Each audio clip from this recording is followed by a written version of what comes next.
can't see because of the It lights. says 6. It's so bright. Got to get used to that. Got to get used to the fame for when we're on, Jimmy Kimmel. Yeah. The other Jimmy Fallon. Couldn't imagine how many lights Jimmy Fallon has. True. Be more than 2, though, I think. Yes, and he doesn't seem to be all blinky and confused all he's the a time. professional. He is a professional. All right, so despite it being a little bit less popular in the last 6 months, Nathan, as a stock to hold, there's a good reason that Netflix is on the FAANG list. So, so for those that don't know what FAANG is, it's Facebook, Apple, Amazon, Netflix, and Google. Okay. So they're basically the biggest, baddest companies in all of Silicon Valley. They're they're all considered to be unicorns, which is something that IPOs for more than $1 billion. Yep. And they are all multi-$100 billion now. So in terms of market cap. Yep. So they were, and I think that it's often written off as not an important stock. I don't know, in my mind, in a lot of people's minds. Mm-hmm. But they were actually they were a first mover as a major disruptor. Yep. To Hollywood's traditional kind of distribution. Yes. So it's actually also something that I kind of had no idea. Do you have any idea of the founding story or how it? No. It's one of those ones. I guess for us it felt fairly established when it came to Australia. Yeah, definitely. So to us it just always felt like a big ship. But I guess it's also not like Apple where you're always thinking, there's the garage and the guy with $800 and he owned 40% of it or whatever and he sold it to someone else. So Reed Hastings and Mark Randolph are the two co-founders of Netflix in 1997. Wow. Before that, Reed Hastings. Reed Hastings is the current CEO. Okay. His last company was called Pure Software, which he started in 1991. Yeah. And he managed to double his revenue every year until 1995. Wow. That's cool. So in 1995, he went public using Morgan Stanley. Yeah. And in 1996, he acquired a company called Atria. Mm-hmm.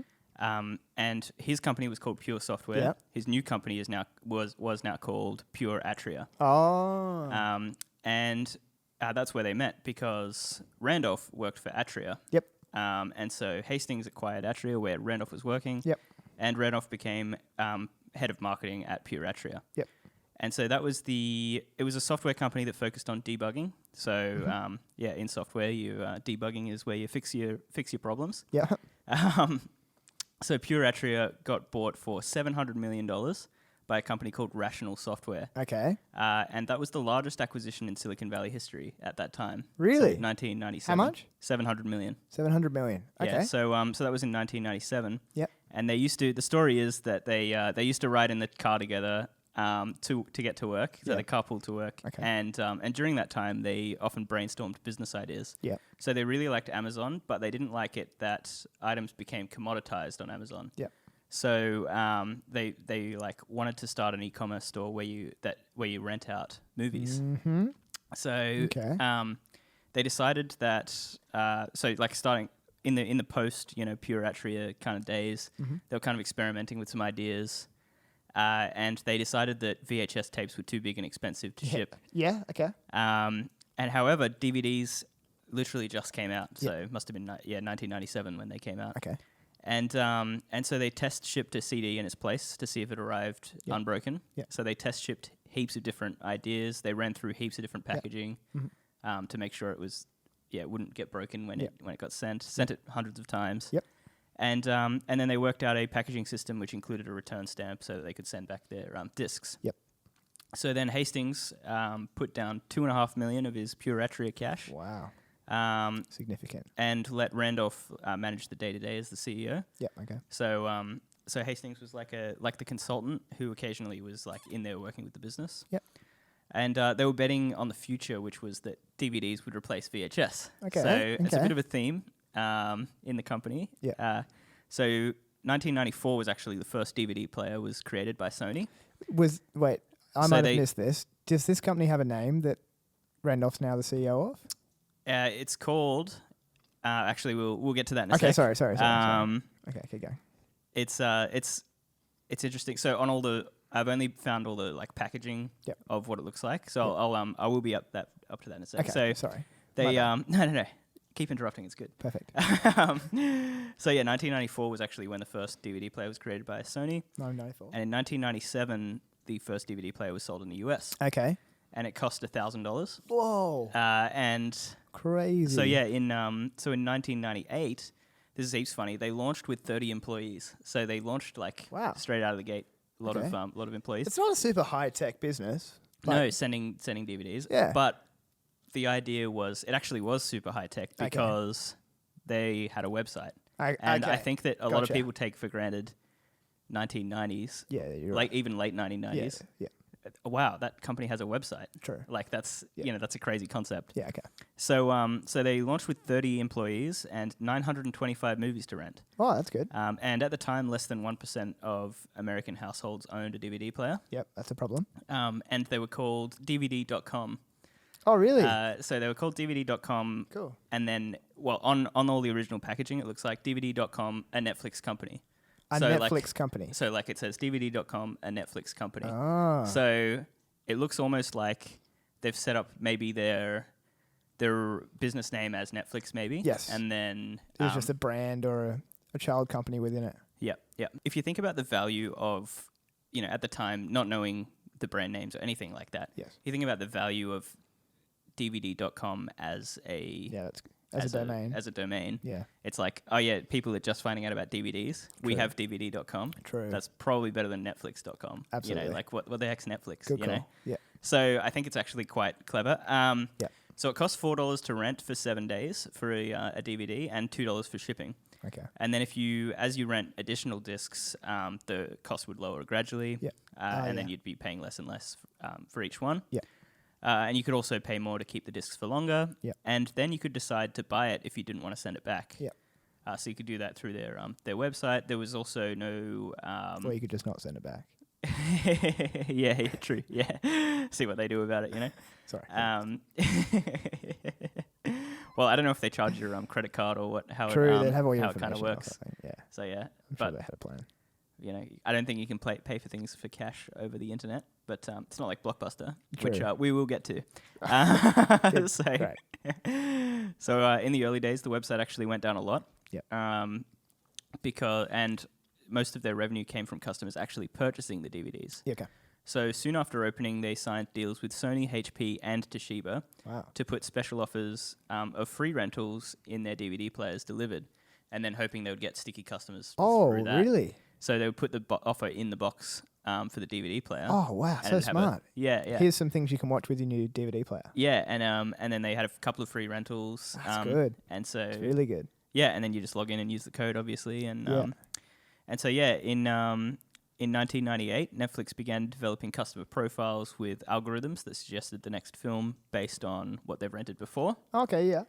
So that kind of customer tracking data was it's a central piece for Netflix today. Yep. It's also a central piece for Facebook and Google and everything like that. Yep. But at that time, that was a super rare thought, to say, let's come up with an algorithm that suggests the next film based on that film. Yes. Same, look at the same director, look at the same actors that were in it, find a match of what they like, what they rent a lot, or they like this genre, That's really good.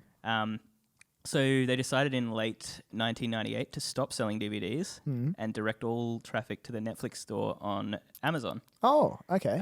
So Amazon made that agreement so that they wouldn't have to compete for DVD sales. Yeah. And in March 1999, Netflix had an inventory of 250,000 discs. They had 110 employees and 2,300 titles.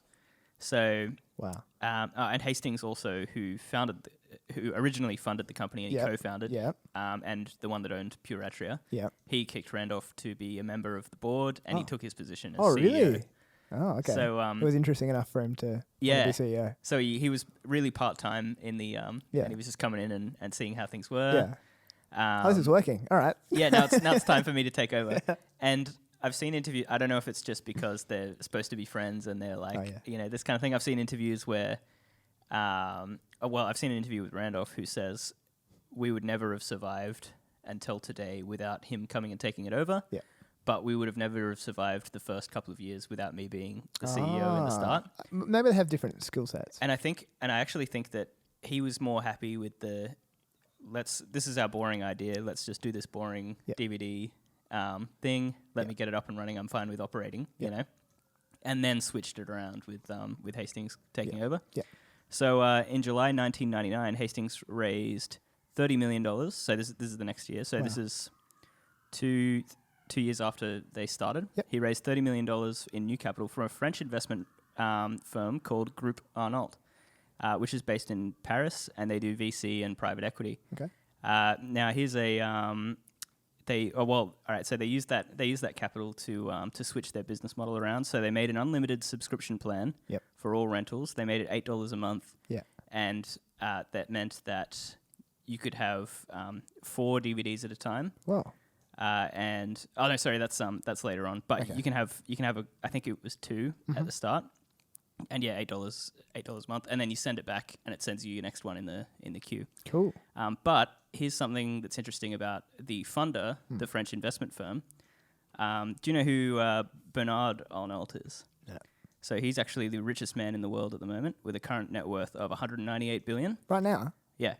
Oh. So Amazon went down. What happened to Jeff? Yeah. A couple of weeks ago, Amazon stock went down. Really? He's the owner of LVMH, which is Louis Vuitton, Moe and Hennessy. So LVMH last year raised a massive amount of capital. Yeah, right. At zero interest rates essentially. Yeah. And because he knew that he could this was all-time lows middle of last year, and that's I think he bought LVMH last year, or at least he bought a bigger stake in it. Okay. So yeah, LVMH is roughly a $300 billion company. Yeah. But he's also got a ton of other things from doing private equity and having his own. Yes. Obviously, he's been doing this since a very long time. Yeah. So yeah, he's currently. And how's he related to this? So Groupe Arnault, which is his private equity VC firm, invested $30 million. Okay, they're the ones that invested in Netflix. So obviously he's got Netflix stock as well. This guy, which is part of the reason he's richer than Jeff. Yeah. So yeah, in September 1999, they launched the premium program. That was $16 a month. Okay. And meant that there was no late fees ever, and you could rent 4 at a time. Okay. So that was their. And we're still sending physical discs. And we're still sending physical discs. And how's it related to Amazon? So they send people to the Netflix Amazon store for a cut of the of the amount. But I think that Amazon runs that side of it anyway, because they didn't want to compete. Amazon didn't want to compete with them, and they didn't want to compete with Amazon because it was starting to get big. Yeah. And so so for Netflix to actually break even on each disc, they needed to generate 15 to 20 rentals per disc. Which does seem like a lot for that, but they were doing this whole subscription model thing and getting sticky customers and that kind of thing. Yeah. So so in 1999 they were processing 10,000 orders every day. Wow. And they reported $5 million in revenue and made a loss of $29 million. Oh. So it's pretty intense, a very large loss for such a small business, like a DVD rental subscription service. Very large. So at the same time, Blockbuster was making $4.5 billion in revenue and had 60,000 employees and 8,000 stores. Wow. So that's 1999. Obviously, the better investment. Yeah, obviously, yeah. So in 2000, Netflix invited Blockbuster to invest in them and become partners. Okay, yep, I've heard about this. With Netflix doing the internet side of the business and Blockbuster doing the retail side. Yep. So the proposal was that Netflix would become Blockbuster.com. Oh, wow, really? So they were fully willing to sacrifice and just say, hey, you guys are massive. Yeah. Come on and let's make a partnership. Yeah. And they got laughed out of the boardroom for thinking that the internet was going to be a bigger than their retail chains. So at the end of 2000, Netflix had made a loss of $57 million. Wow. Which is the next year. So they've gone from $29 million to loss to 57. Oh my gosh. 2001 was the price of a DVD player got down to $100. Okay. So it's become significantly cheaper. Yeah. IPO'd in 2002. Netflix did? Yeah. Oh.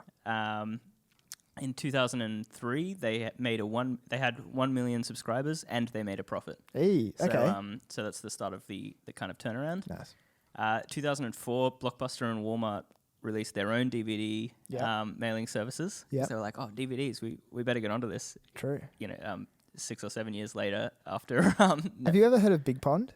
Big Pond, yes. That was the Australian one. My dad used to do that. Oh, really? Yeah, used to get little white envelopes, Big Pond on it. Oh, there you go. I don't know if it.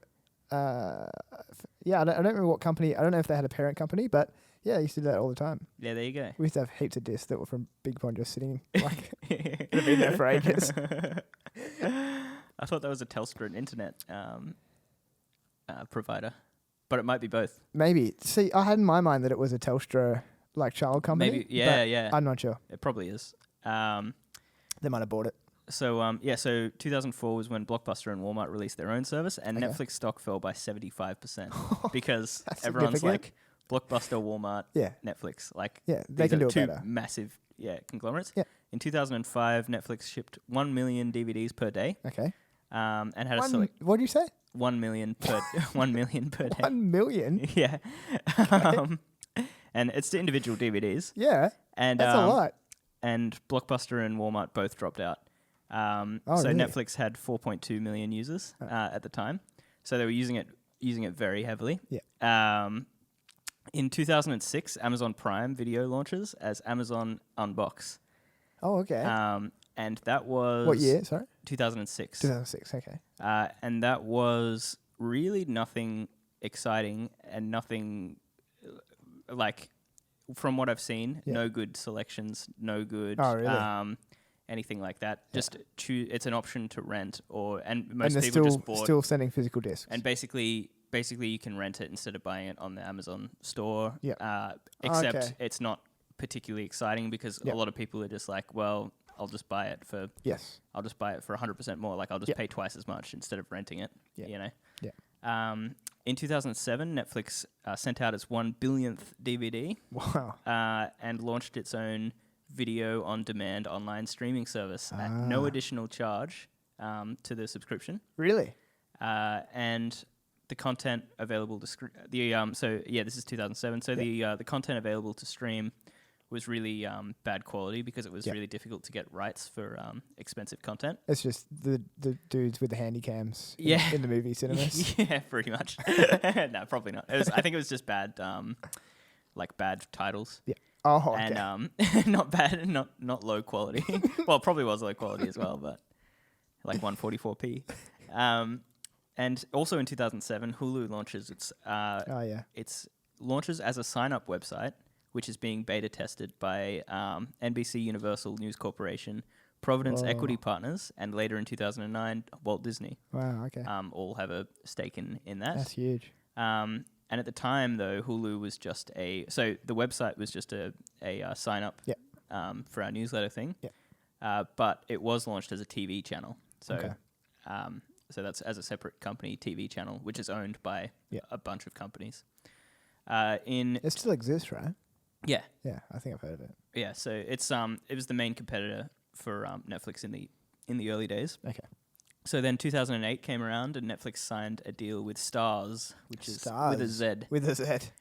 For $20 million. Okay. And that gave Netflix the ability to stream Sony and Disney content. Oh, cool. So they started getting higher quality stuff on there. They then signed more deals to get apps made on Apple TV, Xbox, PlayStation, and Nintendo. Yeah. And then they signed, even still in 2008, deals with Paramount, MGM, and Lionsgate to stream their selected content. Big couple of years there, hey. So yeah. Well, that's all in 2008. Yes. But then they started it in 2007, right? They started it in. They started the online streaming. Yeah, the online streaming stuff. Yeah, that's crazy. Had really bad content for a year, and then basically signed a ton of deals. Crazy. Got heaps more. We're then skipping over 2009 because nothing happened there. Okay. 2010, Blockbuster files for bankruptcy. Netflix expands into Canada. Okay. And Hulu launches its video-on-demand service, Hulu Plus, in November 2010. Yeah. In 2011, Netflix expands to Latin America and the Caribbean. Okay. So 2011 was when Netflix saw licensing content deals becoming more and more expensive. Yeah, okay. So that was when they decided to create their first piece of original Netflix content. 2011. House of Cards. No way. That's their first? Yeah, so... Oh my gosh. Netflix, such a good show. So yeah, Netflix outbid... It's a very good show, yeah. Yeah. It's high quality. Very. So Netflix outbid HBO for the show by paying for the first 2 seasons up front for $100 million. Oh, goodness.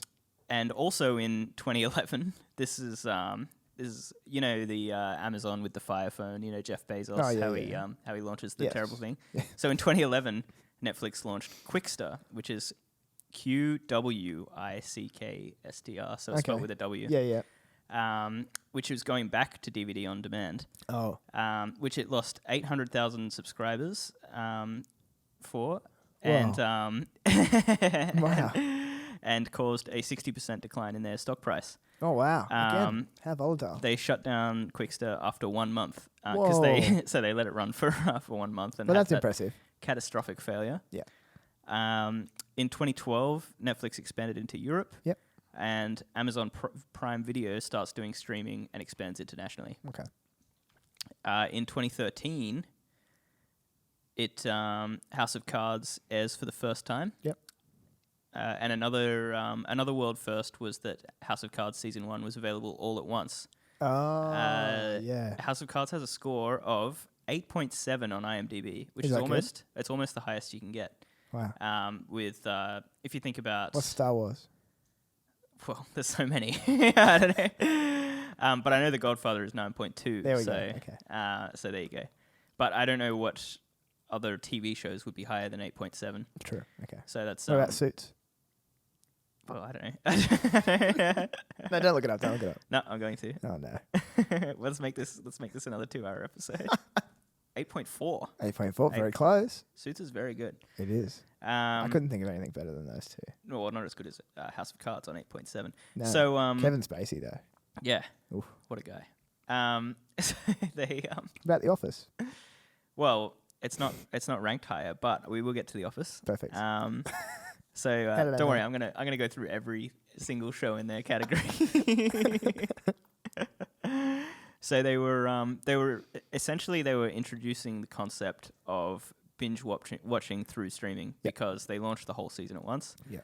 Okay, I see. So after this, Netflix, because people could binge watch. Sure, they had to change discs over. And Yeah. DVD player. Yes. Or if they were watching like the newest episodes, one would come out every week, and so you can't really binge watch it. Yeah. Yeah, this is interesting.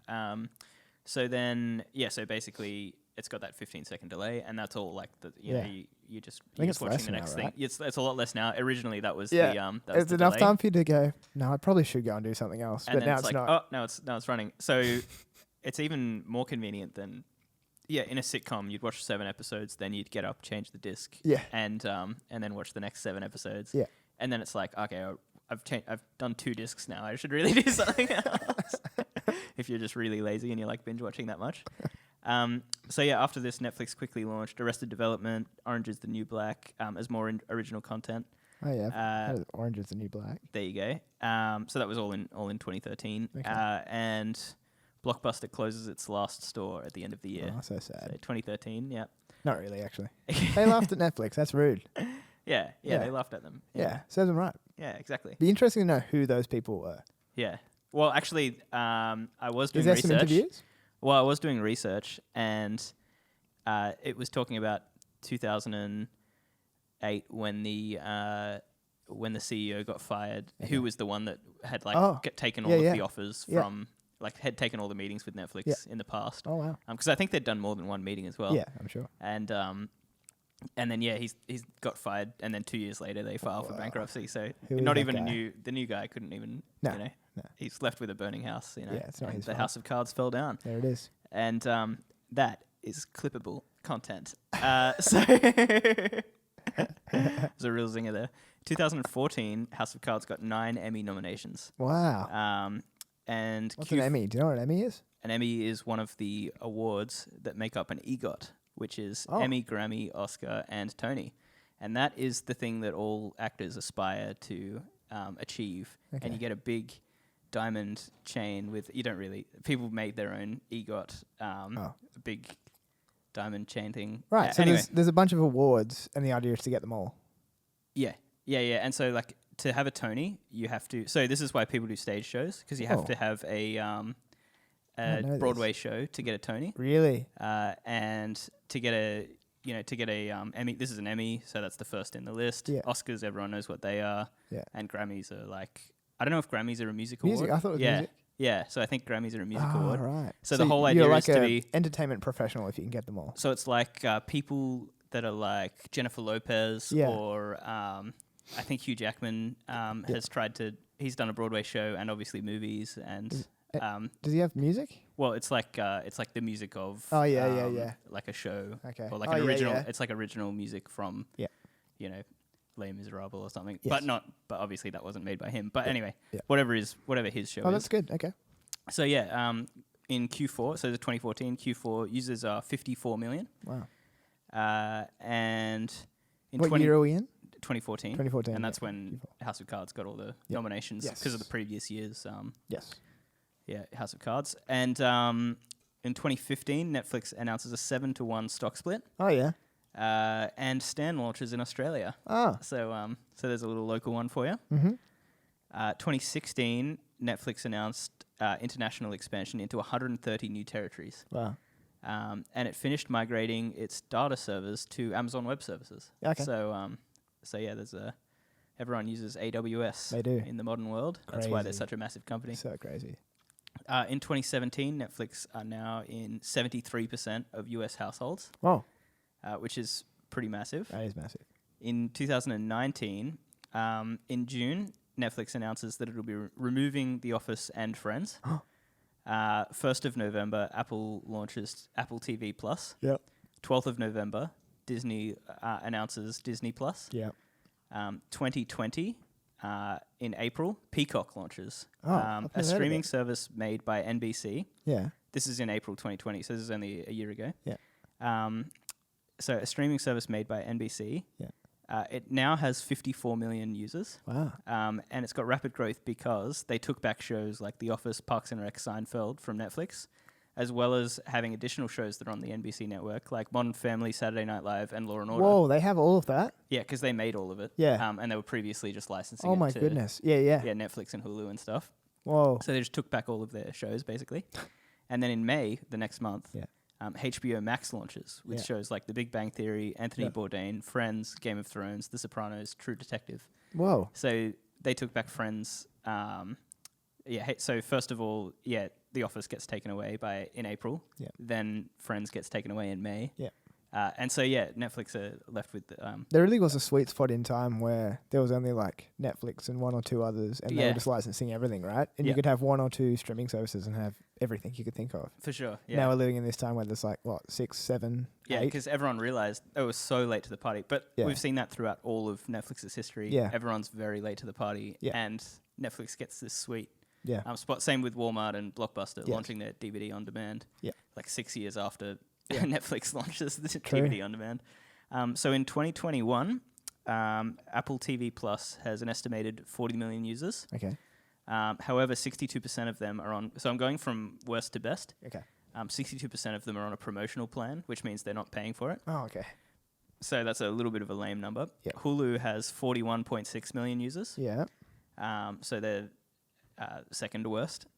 Peacock has, which is NBC's service, has 54 million users. Okay.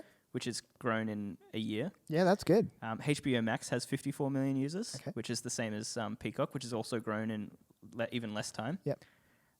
Disney Plus has 116 million users. Yeah. Amazon Prime Video has 175 million users. Oh. And Netflix has 204 million users. Wow. So they've got the lead, but it's very heavy competition. Yes, it is. So that was kind of the timeline. Okay. The next thing I'm going to talk about with Netflix is something that's quite clever and quite.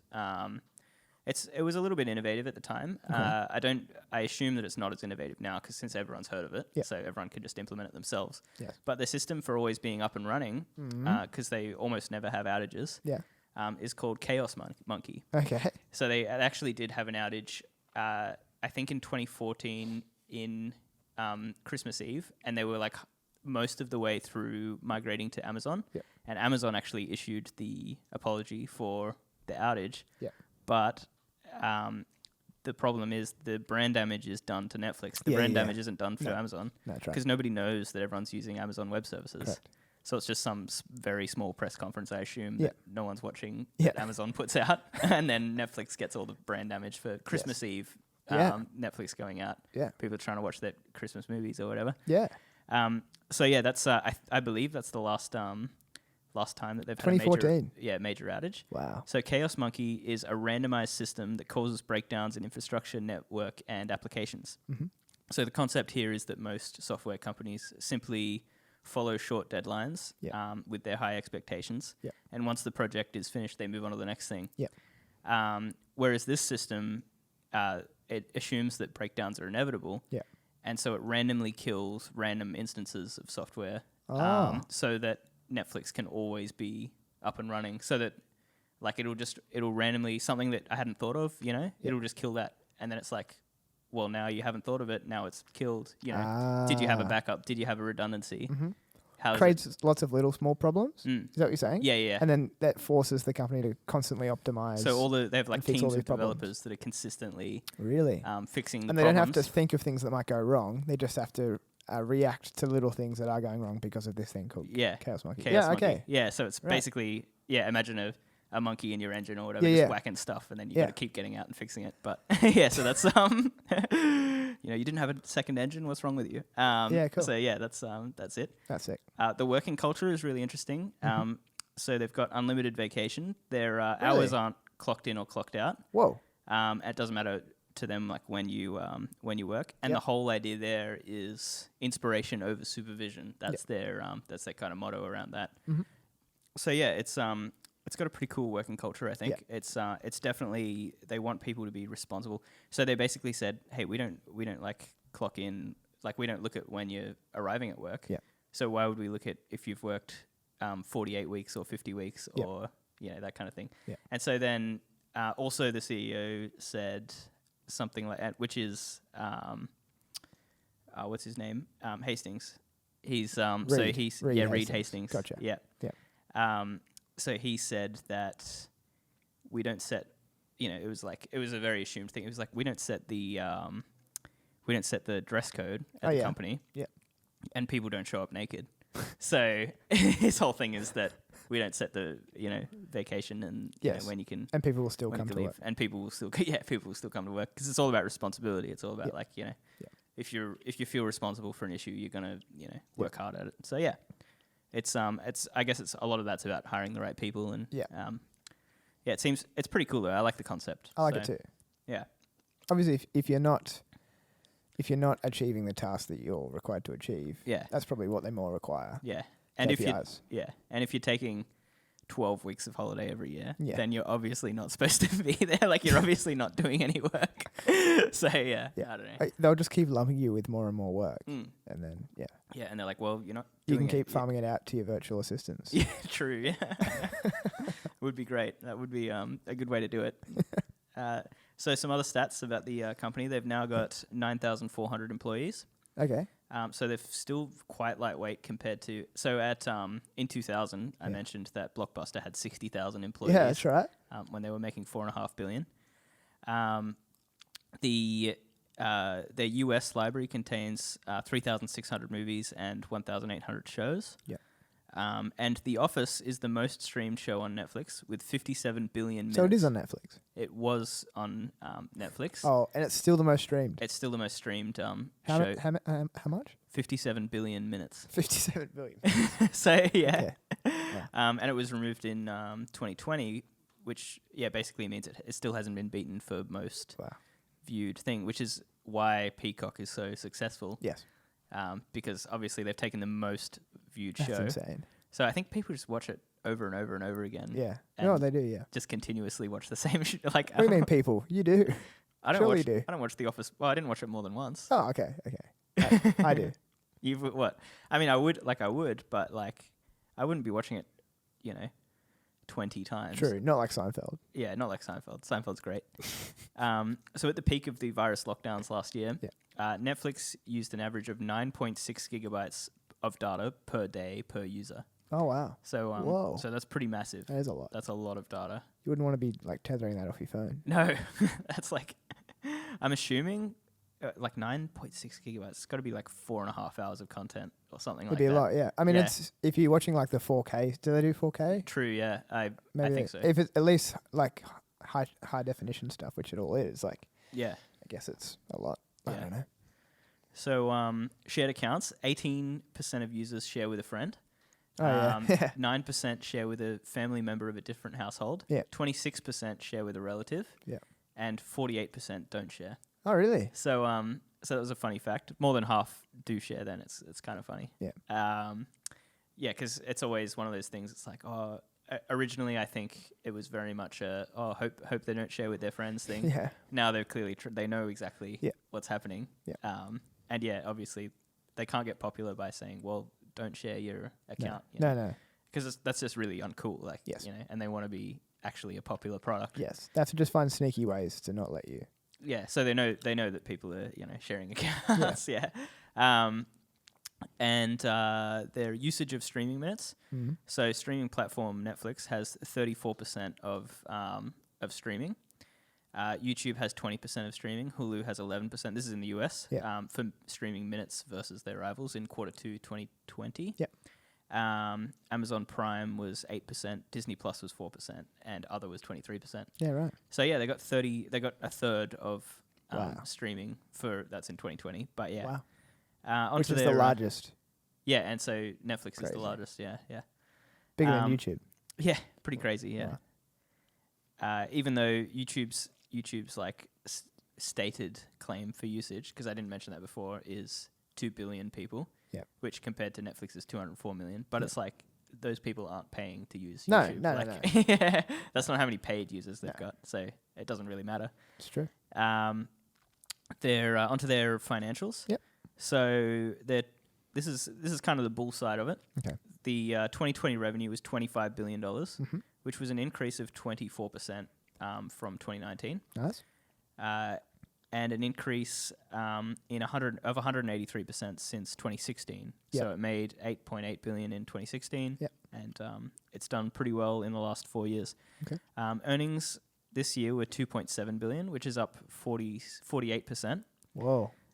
So that's a big yes from me, because they're growing earnings at twice the speed they're growing revenue. So that shows that they're still scalable. Like, as they make every new dollar that they're making in revenue, they're growing earnings by even more. So that's pretty cool. That is cool. And of their 203 million 600,000 members. 189 million of them are paying members. Oh, okay. So primarily they've got paid. They've only got a couple of people on. So like 5% of them are promotional, I guess. So like 5% of them are like first free month, that kind of thing. So they're really into their stride of paying customers, which is good. My bear case, my negative points about it are that they've only got an 11% profit margin. That's not great, but it is like profitable. So that's better than making a loss. It's true. And it is showing some meaningful growth around the earnings and the revenue. So that's not bad either. The average monthly recurring revenue per paying customer is $10.91, which is $130 per year. So that's only just up from their $10.82, which is the previous year's monthly figure. So it's there's not a lot of room to grow revenue per customer, which is a huge negative, I think. You can't just add more spend per customer, because if you up the rates, people don't like that. You know, if you up your prices. So the only way to increase is from acquiring new customers. And 37% of all of Netflix's customer complaints are from price hikes. So that's a problem, isn't it? Because if your main source of growth is through customer acquisition, as you're saying, and you're already the biggest, and you're already massive, and you've already potentially reached the cheapest customers to acquire, like, surely customers become more and more expensive. As you start to delve into the people who are less inclined to maybe sign up or need more coercing or whatever. And so I guess it ruins the bottom line, potentially. It's interesting. So return on assets was 7%, which is pretty bad for a big tech company.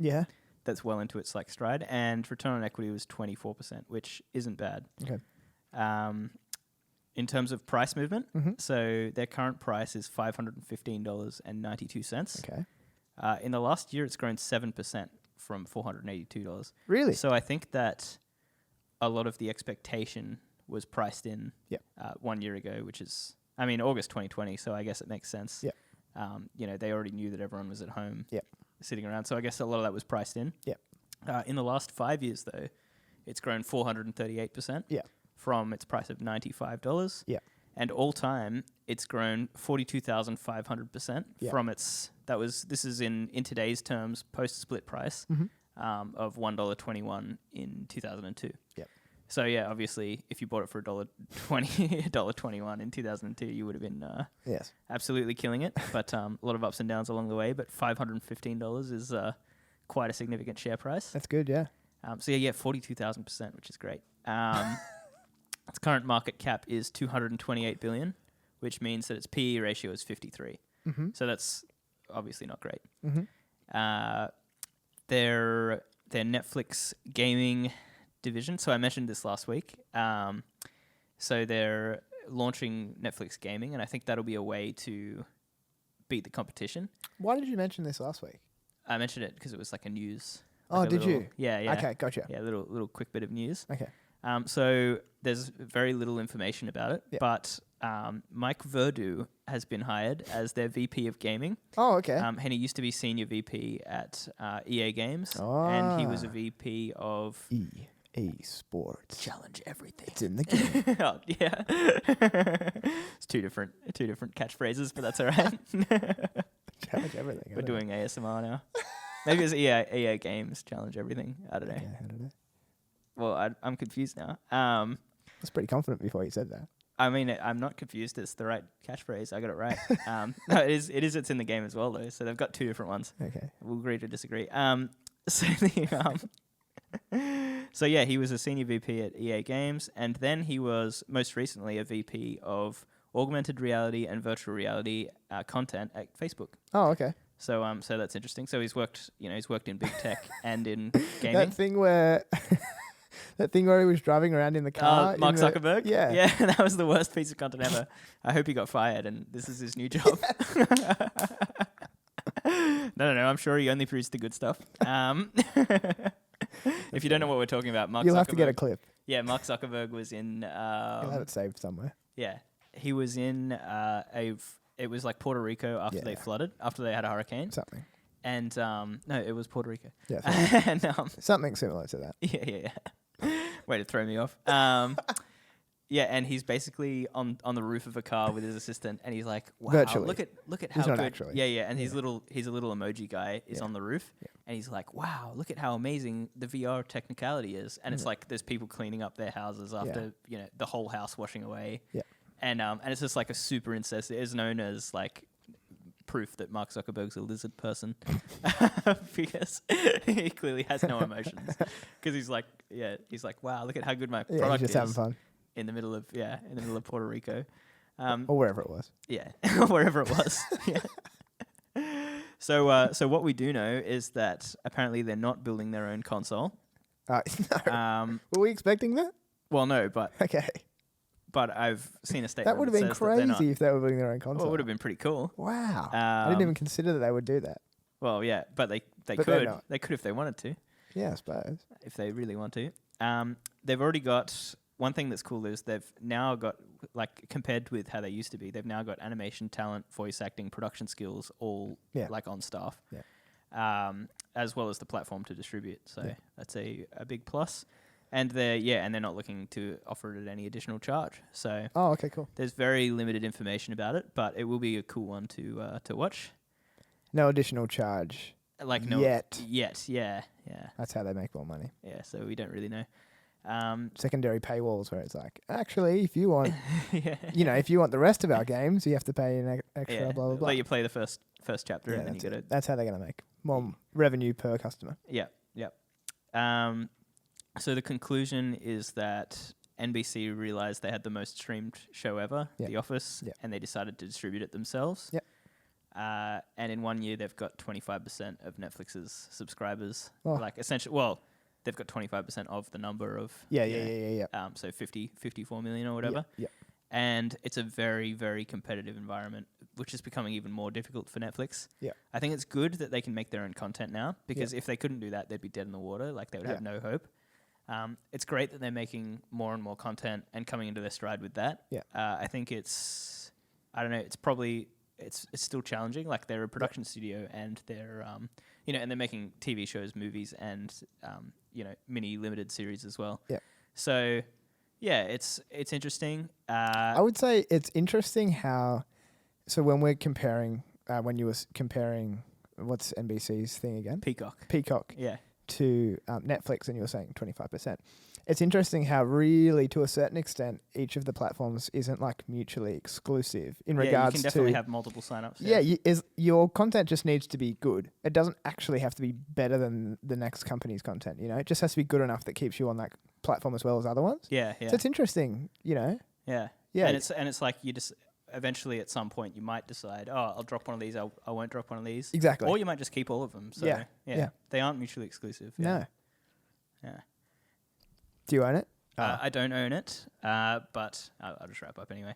I don't own it. I won't be owning it. Right. But it's not really, it doesn't feel like a growth stock to me. No, I feel like it's very mature. Yeah. Especially since, because like I didn't know that it'd been around since 1997. Yeah. Like I just assumed. And IPO'd in like 2003 or something? 2002, yeah. Yeah. So I just assumed that. Almost 20 years. Yeah. I just assumed that it kind of came out in 2010, 2011. Yeah. Because I guess we got it. We literally got it in like 2012 or 2013. Yeah, that's right. So yeah. Interesting. Australia was a bit behind. So yeah, bearish. No, not bearish. I just wouldn't own it. Just boring. Yeah.